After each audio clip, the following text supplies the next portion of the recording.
Everyone, स्वागत करती हूँ आप सभी का आज के इस सेशन में। ये सेशन आज का बहुत ज़्यादा इम्पॉर्टेंट और बहुत खास होने वाला है, क्योंकि आज मैं इस वीडियो के माध्यम से आप लोगों से डिस्कस करूंगी असेसमेंट, इवैल्यूएशन, मेजरमेंट, यानी कि मापन, आकलन, मूल्यांकन। ये तीनों होते क्या है, इनके बारे में आज हम इस वीडियो में कवर करेंगे। और उसके साथ इन तीनों का आपस में रिलेशन क्या है, क्या क्या इनके ऑब्जेक्टिव्स होते हैं। और जब हम टीचिंग की बात करते हैं, जब हम बेसिकली इवैल्यूएशन, असेसमेंट की बात करते हैं, जब हम सीसीई की बात करते हैं, तो इन चीज़ों का यूज़ कहाँ होता है, क्या अंतर होता है। बेसिकली आज की जो वीडियो है ये आपका कंसेप्ट बनाएगी, आपके कंसेप्ट को क्लियर करेगी अगर अभी तक क्लियर नहीं हुई हैं चीज़ें। एंड मुझे आशा है कि आप लोगों को सारी चीज़ें ज़रूर क्लियर हो जाएगी इस वीडियो के माध्यम से। वीडियो को पूरा ज़रूर देखिएगा, आप सभी लोगों के लिए बहुत इंपॉर्टेंट है। चाहे आप किसी भी एग्जाम की तैयारी कर रहे हो, सब में इंपॉर्टेंट है, सब में काम आएगा और बहुत ज़्यादा मज़ा आएगा। पूरी वीडियो ज़रूर देखना, ठीक है। तो स्टार्ट करते हैं। धीरे धीरे चीज़ों को समझेंगे, कौन सी चीज़ कैसे आपस में इंटर रिलेटेड होती है। जो आप बुक्स में पढ़ते हो इतना सारा, उन चीज़ों को यहाँ पे मैंने आज लिख दिया है सो दैट कि आपको क्लियर हो जाएगा। तो स्टार्ट करते हैं। सबसे पहले हम लोग यहाँ पर देखेंगे कि ये मापन, आकलन, मूल्यांकन, ये तीन पहले देखेंगे। उसके बाद हम ये देखेंगे कि सीसीई में इनका क्या यूज़ है, कहाँ कहाँ हम इनको यूज़ करते हैं, बेसिकली सारी चीज़ें। तो मापन की जब हम बात करते हैं, मापन का मतलब है कि जब आप किसी चीज़ का मूल्य निर्धारण अंकों में कर देते हो। यानी कि मापन कैसा होता है हमारा, जब हम टीचिंग की बात करते हैं तो मापन हमारा न्यूमेरिकल होता है। जैसे कि आपने किसी बच्चे को नंबर दे दिए, ग्रेड दे दिया, वो क्या है, मापना है, ठीक है। मापना क्या होता है हमारा, संख्यात्मक होता है। और अगर मैं आकलन की बात करूं तो आकलन का मतलब होता है कि बच्चों की जो एक प्रगति है या जो डाटा है उसको कलेक्ट करना, उसको रखना। और मूल्यांकन का मतलब होता है जो हम एंड में करते हैं, जहाँ पे हम बच्चों का मूल्य का निर्धारण कर देते हैं। ये तो मैंने आपको डेफिनेशन वाली चीज़ें और लिखी लिखी चीज़ें मैंने आपको बताई हैं, लेकिन इसका एक एग्जाम्पल देती हूँ तब आपको ज़्यादा समझ में आएगा। जब हम टीचिंग की बात करते हैं ना, तो ये तीनों चीज़ें आपस में क्या है, इंटर रिलेटेड है। सबसे पहले मापन करते हैं। मापन और आकलन दोनों का यूज़ हम मूल्यांकन में करते हैं। कैसे करते हैं, एक रियल लाइफ एग्जाम्पल मैं आपको देना चाहूँगी, उसके बाद आपको ज़्यादा क्लियर होगा। मान लो कि मुझे टेम्परेचर देखना है, तापमान देखना है। फॉर एग्जाम्पल कि मुझे तापमान देखना है, ठीक है। तो जब मुझे तापमान देखना है कि भाई आज का टेम्परेचर क्या है,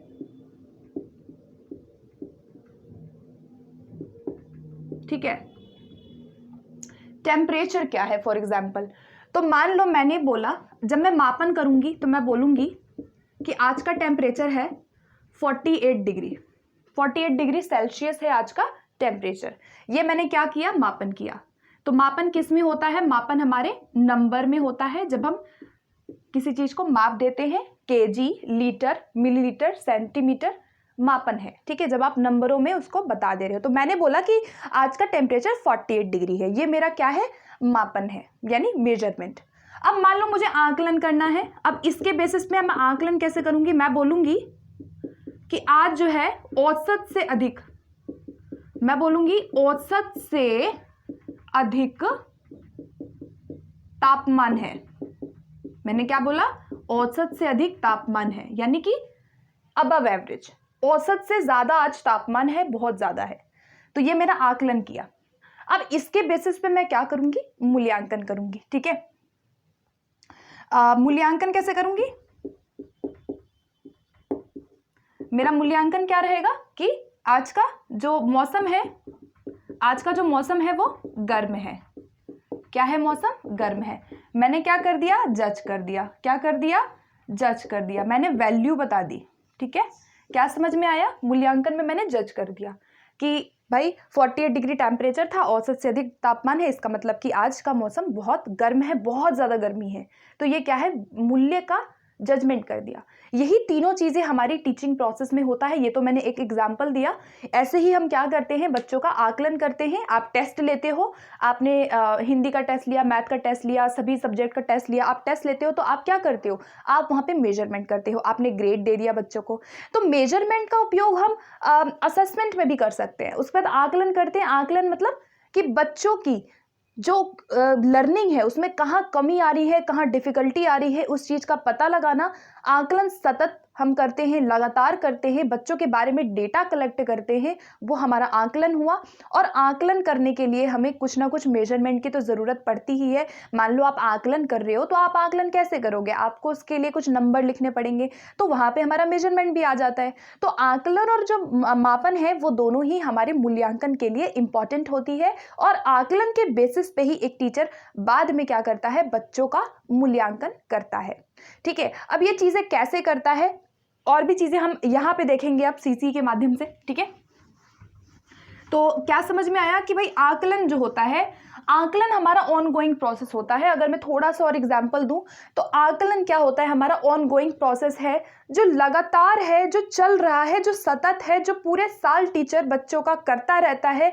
बच्चों की प्रोग्रेस को जांचना, कहाँ कमी आ रही है, कहाँ डिफ़िकल्टी आ रही है, कितना बच्चों को प्रोग्रेस करना है, बच्चों के बारे में जानकारी को कलेक्ट करना आकलन है। और उस जानकारी को कलेक्ट करने के बाद at the end of the session, जब एक सेशन खत्म होता है, जब एक पूरा का पूरा करिकुलम खत्म होता है, वहां पर हम एट द एंड क्या करते हैं, बाद में मूल्यांकन करते हैं। तो आकलन क्या करता है, आकलन हमें मूल्यांकन करने के लिए डाटा को प्रोवाइड करता है। मान लो मैं एक टीचर हूं और मान लो आप मेरे स्टूडेंट्स हैं एंड मुझे आपका अगर मूल्यांकन करना है पूरे साल का, आपने कितना सीखा, आपने क्या अचीव किया, आपकी क्या ऑब्जेक्टिव्स रहे, मूल्यांकन मुझे ओवरऑल करना है, तो उसके लिए तो मुझे आपका आकलन पूरे साल करना ही पड़ेगा ना। हमारा पूरे साल आकलन किया जाता है, उसके बाद ही हम एक डिसीजन लेते हैं कि हाँ ये बच्चे ने कितना सीखा, कितने नंबर आए। तो याद रखना कि जब भी हम मूल्यांकन की बात करते हैं तो हमारा एक चीज़ पे प्रश्न होता है, हम एक चीज़ पे प्रश्न करते हैं कि कितना सीखा, बच्चे ने कितना सीखा। ठीक है, वो अचीवमेंट कितनी हुई, या वैल्यू जजमेंट कर देना। आप जब जज कर देते हो, निर्णय लेना किसी चीज का, उद्देश्यों की प्राप्ति कितनी हुई, उद्देश्यों की प्राप्ति हुई कि नहीं हुई, ये चीजें जो है ये सब हमारा मूल्यांकन में आता है। आकलन में हम क्या करते हैं, आकलन में हम करते हैं कि बच्चे कैसे सीख रहे हैं। ठीक है, मूल्यांकन में हमने कहा कितना सीखा, लेकिन अगर मैं आकलन की बात करूं तो आकलन क्या करता है, आकलन हमें प्रोवाइड करता है बच्चों के बारे में जानकारी, बच्चे कैसे सीखते हैं। ठीक है, बच्चे कैसे सीखते हैं, बच्चे कैसे सीख रहे हैं, क्या क्या डिफ़िकल्टी या क्या क्या परेशानियां आ रही हैं, बच्चों की लर्निंग गैप को, ठीक है, गैप्स को पता लगाना, या फिर बच्चों के बारे में डाटा को क्या करना, कलेक्ट करना, बच्चों के बारे में इंफॉर्मेशन को कलेक्ट करना, ताकि बाद में हम क्या कर सके, मूल्यांकन कर सके। ये हमारे आकलन का पार्ट होता है। अब हम देखेंगे यहाँ पर कि भाई यहाँ पर जब हम सीसी की बात करते हैं तो सीसी में ये चीज़ें कैसे आपस में इंटर रिलेटेड है, इस चीज़ को अब हम देखेंगे। ठीक है, तो आई होप आपको इतना क्लियर हो गया होगा। अब हम चलते हैं इस तरफ जो कि हमारा मेन पार्ट है। मेन पार्ट आता है हमारा सीसीई। सीसी क्या है, शिक्षा में सीसी क्या है, और सीसी के बारे में बहुत क्वेश्चंस बनते हैं, एंड सीसी में इवैल्यूएशन एंड असेसमेंट का क्या रोल है, ये चीज़ हम देखेंगे। ठीक है, तो सबसे पहले आता है सीसी में आपके दो टर्म्स होते हैं, एक होता है हमारा कॉन्टिन्यूस, एक होता है हमारा कॉम्प्रिहेंसिव। कॉन्टिन्यूस का मतलब है कि जो सतत है, जो लगातार है, जो रुक नहीं रहा है, एंड कॉम्प्रिहेंसिव का मतलब है कि कितना व्यापक है, कहाँ कहाँ पे आप बच्चों का इवैल्यूएशन करते हो, वो व्यापकता होती है। मान लो आप अपने आप को एक एज्यूम करो, आप एक टीचर हो, एंड देन जो मैं आपको बोलूँगी वो आपको सुनते जाना है। ठीक है, मान लो आप टीचर हैं, ठीक है, अब आप क्या कर रहे हैं, आप एक क्लास में डेली जाते हैं, पढ़ाते हैं, डेली आप जो है बच्चों के साथ आपका इंटरेक्शन डेली होता है, तो ये क्या है, आपकी सततता है। आप कंटिन्यूसली क्या कर रहे हैं, बच्चों को लर्निंग प्रोवाइड कर रहे हैं, आप लगातार उनका असेसमेंट कर रहे हैं। ठीक है, सीसी का मतलब है कंटिन्यूस का मतलब सतत, पूरे साल आप उनका क्या कर रहे हैं। हमने क्या देखा था कि पूरे साल टीचर क्या करता है, बच्चों का आकलन करता है। तो यह हमारा क्या है, सतत है। और व्यापकता की जब हम बात करते हैं तो हमारे दो एस्पेक्ट इंपॉर्टेंट आते हैं व्यापकता में। व्यापकता का मतलब है कि भाई आप बच्चे के हर एक एस्पेक्ट का मूल्यांकन करेंगे। मान लो आप टीचर हैं तो आप बच्चों का सिर्फ आप बच्चों का मेंटल ही नहीं, उनका फिजिकल, उनका सोशल, इमोशनल, हर एक एस्पेक्ट यानी कि ओवरऑल होलिस्टिक डेवलपमेंट करेंगे। तो जो हमारा कॉम्प्रिहेंसिव है यानी कि जो व्यापकता है वो हमारे दो क्षेत्रों में आता है। एक होता है हमारा शैक्षिक क्षेत्र, एक होता है हमारा सह शैक्षिक क्षेत्र। कंटिन्यूस मतलब आपका सतत, जो लगातार आप मूल्यांकन कर रहे हो, एंड कॉम्प्रिहेंसिव यानी कि हमारा स्कोलास्टिक एंड को स्कोलास्टिक एरियाज। ठीक है, अब देखो यहाँ पर जब हम शैक्षिक की बात करते हैं यानी कि जो हमारा शैक्षिक पक्ष है, शैक्षिक पक्ष का मतलब क्या हुआ कि अगर आपको बच्चे का मूल्यांकन करना है तो सतत तो आप कर रहे हो, और व्यापकता में अगर आपको स्कोलास्टिक का करना है तो आप किसका करेंगे, आप सब्जेक्ट का मूल्यांकन करेंगे। जहाँ पे भी हमारा शैक्षिक पक्ष आएगा वहाँ पे हमारे क्या होते हैं, विषय होते हैं, जैसे कि maths, science, Hindi, EVS, SST, जो भी बच्चा पढ़ रहा है, जो भी उसके सब्जेक्ट है, जो बच्चा डेली बेसिस पे सिलेबस में पढ़ रहा है, जो उसके करिकुलम में सब्जेक्ट है, वो आपका क्या है, शैक्षिक क्षेत्र है। शैक्षिक क्षेत्र में क्या आते हैं, हमारे सब्जेक्ट्स आ जाते हैं। ठीक है, याद रखना, जिसे हम डिसिप्लिन्स भी बोलते हैं। तो ये हमारे शैक्षिक है। अब देखो ध्यान से समझना बात यहाँ पे। अब मुझे मान लो मुझे आपका शैक्षिक पक्ष का मूल्यांकन करना है तो कैसे करूंगी। हमने क्या देखा कि मूल्यांकन करने के लिए हमें आकलन करना पड़ता है, पहले हमें मेजरमेंट करना पड़ता है, उसके बाद ही तो मूल्यांकन करेंगे ना। तो जब हम शैक्षिक पक्ष का मूल्यांकन करेंगे तो वहां पर हम दो तरीकों से मूल्यांकन कर सकते हैं। एक होता है हमारा फॉर्मेटिव, एक होता है हमारा समेटिव। बहुत इंपॉर्टेंट है यहाँ पे क्या है कि शैक्षिक पक्ष का मूल्यांकन आप फॉर्मेटिव तरीके से भी कर सकते हो, समेटिव तरीके से भी कर सकते हो। फॉर्मेटिव तरीके से जब हम फॉर्मेटिव करते हैं, फॉर्मेटिव का मतलब है कि हमारा असेसमेंट फॉर लर्निंग। ठीक है, फॉर्मेटिव की जब हम बात करते हैं, जिसे हम निर्माणात्मक भी कहते हैं, फॉर्मेटिव जब हम फॉर्मेटिव यानी निर्माणात्मक मूल्यांकन की बात करते हैं तो यहाँ पर हमारा ऑब्जेक्टिव ये होता है कि बच्चे कैसे सीख रहे हैं। आप कंटिन्यूअसली यहाँ पर फॉर्मेटिव असेसमेंट करते हो, इसे हम असेसमेंट फॉर लर्निंग भी कहते हैं। असेसमेंट फॉर लर्निंग भी इसे हम कहते हैं। ठीक है, क्या कहते हैं, असेसमेंट फॉर लर्निंग, जहाँ पे आप कंटिन्यूअसली जो सब्जेक्ट्स हैं उसका मूल्यांकन आप कर रहे हो। 40% का क्राइटेरिया CCE में बोला गया है कि भाई आप जो फॉर्मेटिव असेसमेंट करेंगे वो 10+10+10+10+ करेंगे, जैसे कि आपका 40% बनेगा। ठीक है, अब इस फॉर्मेटिव असेसमेंट में क्या होता है, ध्यान से समझिएगा। इस फॉर्मेटिव असेसमेंट में हम करते क्या है, फॉर्मेटिव असेसमेंट में जब आप बच्चों का पूरे साल मूल्यांकन कर रहे हो तो वहाँ पर हम जो मूल्यांकन करते हैं वहाँ पे ये देखते हैं कि यहाँ पे बच्चों के गैप, लर्निंग गैप्स को देखना, बच्चों की प्रगति को क्या करना, प्रगति को जांचना। ठीक है, हमने अभी पढ़ा था कि जब हम मूल्यांकन आकलन की बात करते हैं तो हम वहाँ पे बच्चों की प्रगति को जांचते हैं, बच्चों की लर्निंग डिफिकल्टी को पता लगाते हैं, डाटा को कलेक्ट करते हैं यहाँ पर हम। ठीक है, डाटा को कलेक्ट करते हैं, बच्चों के बारे में इंफॉर्मेशन को कलेक्ट करते हैं। तो हम कैसे करेंगे, अब इसके लिए हमें टूल्स एंड टेक्निक्स की ज़रूरत आकलन के अंदर पड़ती है। ठीक है, अब देखो यहाँ पर हम यहाँ पे क्या करते हैं, बच्चों को डायग्नोस करते हैं, रेमेडी करते हैं। इन चीज़ों के लिए हमें किसी ना किसी टूल एंड टेक्निक की ज़रूरत पड़ती है। जब हम बच्चों का शैक्षिक क्षेत्र में निर्माणात्मक मूल्यांकन कर रहे हैं या निर्माणात्मक आकलन कर रहे हैं तो इसका मतलब है कि हम बच्चों की प्रगति को जांच रहे हैं, बच्चों की जो परेशानियां हैं, जो कमियां हैं, अधिगम की जो कमियां हैं उनको हम दूर कर रहे हैं। बच्चों को प्रोग्रेस करने के लिए हम यहाँ करते हैं, बच्चों के बारे में जानकारी को एकत्रित करते हैं।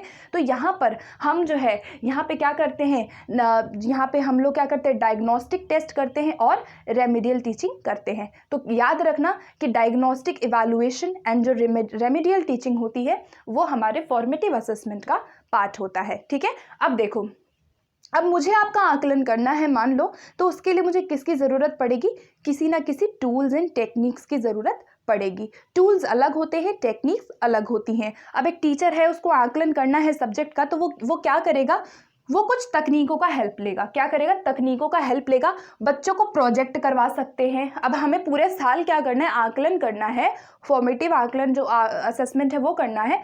तो हम यहाँ पे प्रोजेक्ट बनवा सकते हैं, बच्चों से क्विज करवा सकते हैं, क्वेश्चन पूछ सकते हैं, असाइनमेंट बना सकते हैं, डिबेट करवा सकते हैं, ऑब्जर्वेशन भी करते हैं। टीचर ऑब्जर्व करता है बच्चों को, पीयर वर्क, ग्रुप वर्क दे देता है। इस तरह की एक्टिविटीज़ जितनी भी यहाँ लिखी हैं ये सारे क्या है? टेक्निक है जो टीचर असेसमेंट करने के लिए यूज़ करता है। और हर एक तकनीक में जो टीचर है वो किसका यूज़ करता है? एक टूल का यूज़ करता है। टूल कुछ भी हो सकता है, चेकलिस्ट हो सकता है। चेकलिस्ट में हम क्या करते हैं? चेकलिस्ट में हम क्या करते हैं? यस और एक तरह से यस और नो में बना देते हैं। ठीक है, चेकलिस्ट किस में बनाते हैं? हम यस और नो में बना देते हैं कि भाई बच्चे के अंदर ये क्वालिटी है या नहीं है। मान लो आप बच्चों को ऑब्जर्वेशन कर रहे हो, मान लो आपने बच्चों को डिबेट दे दिया, आपने असाइनमेंट दे दिया, आपने प्रोजेक्ट दे दिया, आप वहाँ पे बच्चों को ऑब्जर्व कर रहे हैं ना, आपने क्या बना लिया? चेकलिस्ट बना लिया। हम रेटिंग स्केल कर सकते हैं। रेटिंग स्केल में हम बच्चों को रेट कर देते हैं, जैसे कि 1 2 3 4 5, गुड, वेरी गुड, एक्सीलेंट। ये क्या है? हमारा रेटिंग स्केल है। बेसिकली रेट कर देते हैं हम यहाँ पे बच्चों के व्यवहार को। उसके बाद एनेक्डोटल रिकॉर्ड क्या होता है कि रिटन डिस्क्रिप्शन होता है बच्चे के हर एक जो व्यवहार है या जो पर्टिकुलर लाइफ का इंसिडेंट होता है उसका हम क्या बना देते हैं? एनेक्डोटल रिकॉर्ड बना देते हैं। उसके बाद पोर्टफोलियो में क्या होता है कि बच्चे के सभी जो वर्क है उसका कलेक्शन, ओवरऑल जो पूरे साल का कलेक्शन होता है बच्चे के काम का, जो अच्छे अच्छे काम है उस काम में कुछ भी हो सकता है, प्रोजेक्ट हो सकता है, टेस्ट हो सकता है, कोई मॉडल, चार्ट, जो भी बच्चे ने अच्छा काम किया है आप उसको क्या करते हो? कलेक्ट करके रखते हो। वो हमारा पोर्टफोलियो होता है। और रूब्रिक्स, यानी कि रूब्रिक्स में क्या होता है? क्राइटेरिया। जैसे कि हम अगर सब्जेक्ट का मूल्यांकन कर रहे हैं तो हर सब्जेक्ट का एक क्राइटेरिया आप सेट कर देते हो। इंग्लिश, हिंदी, मैथ्स में पर्टिकुलर चीज़ का आप अगर रूब्रिक बना रहे हो तो उसका पर्टिकुलर क्वालिटी आप दिखाओगे कि बच्चे को ऐड आता है नहीं आता है, बच्चा मेजरमेंट कर लेता है कि नहीं, बच्चा जो है ग्राफ पेपर पे काम कर लेता है कि नहीं। ये क्या बन जाएगा? आपका रूब्रिक बन जाएगा। जैसे कि रूब्रिक आपने देखा होगा जब हम रिजल्ट देखते हैं, ठीक है, जब हम बच्चे का रिजल्ट देखते हैं तो रिजल्ट में आपने देखा होगा कि लास्ट में वो क्राइटेरिया होता है कि बच्चा जो है डिसिप्लिन में कैसा है, बच्चा जो है आपको स्पोर्ट्स में कैसा है, वो क्या है? एक तरह का रूब्रिक है। ठीक है, हम क्या करते हैं कि क्राइटेरिया सेट कर देते हैं और उसके आधार पर हम वहाँ पे जज करते हैं। ठीक है, तो ये क्या था हमारा कि हर तकनीक के लिए हमें किसी न किसी टूल की ज़रूरत पड़ती है। अब ये जो चीज़ें हैं जो मैंने अभी आपसे टूल एंड टेक्निक डिस्कस किया, ये हमारे फॉर्मेटिव का पार्ट होता है जहाँ पे हम पूरे साल बच्चों को क्या कर रहे हैं? आकलन कर रहे हैं। बच्चों के बारे में जानकारी को आप क्या कर रहे हो? कलेक्ट कर रहे हो और इस जानकारी के आधार पर हम डायग्नोस करते हैं, रेमेडी करते हैं। ये सारी चीज़ें हमारी किस में आ जाएंगी? सारा का सारा असेसमेंट फॉर लर्निंग में आ जाएगा, जिसे हम फॉर्मेटिव असेसमेंट या निर्माणात्मक मूल्यांकन भी कहते हैं। और ये कहाँ करते हैं? हम शैक्षिक क्षेत्र में करते हैं।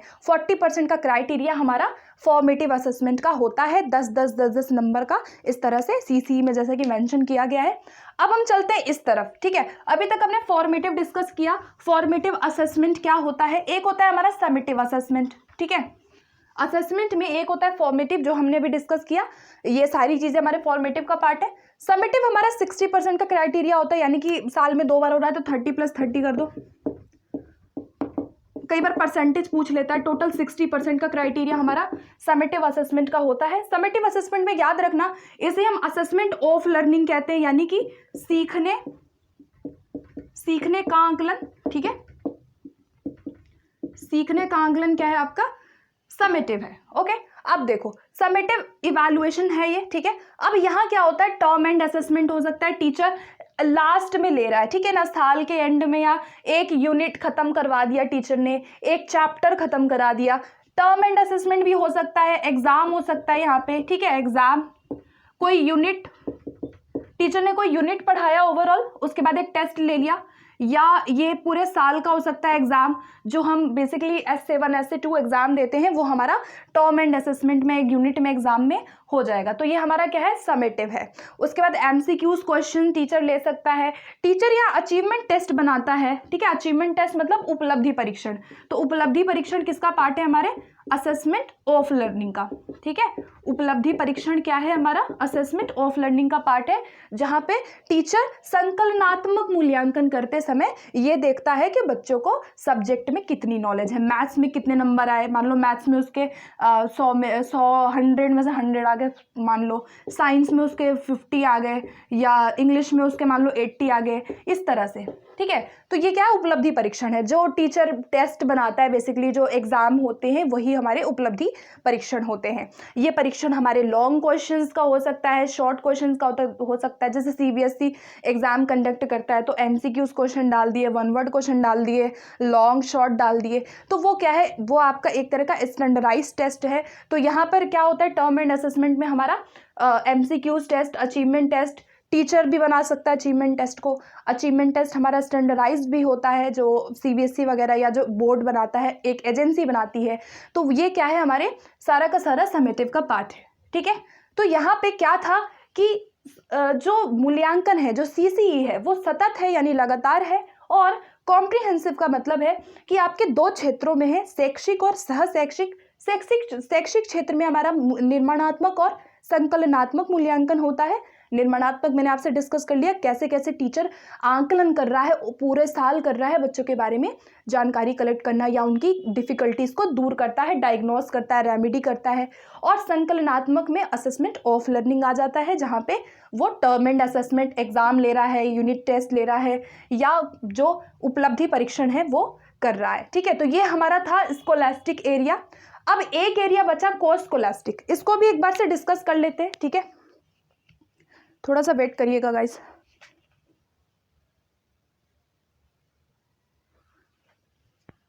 ओके, इसको भी थोड़ा सा डिस्कस कर लेते हैं हम लोग। सह शैक्षिक में क्या आएगा। सो आई होप आप लोगों को इतनी चीज़ें क्लियर हो गई होंगी। अगर आपको किसी को भी इसमें डाउट होता है तो आप कमेंट सेक्शन में ज़रूर पूछ लीजिएगा, मैं सभी का रिप्लाई कर दूंगी। ठीक है, अगर आपको कोई भी डाउट अभी भी रह जाता है। अच्छा, कोर्स स्कोलास्टिक एरियाज में हमारा क्या हो जाएगा, सब्जेक्ट को छोड़ करके वो अदर एक्स्ट्रा करिकुलर एक्टिविटीज़ में बच्चा कैसा है, जो भी गतिविधियाँ हैं एक तरह से, है ना, गतिविधियाँ उसकी क्या है ना।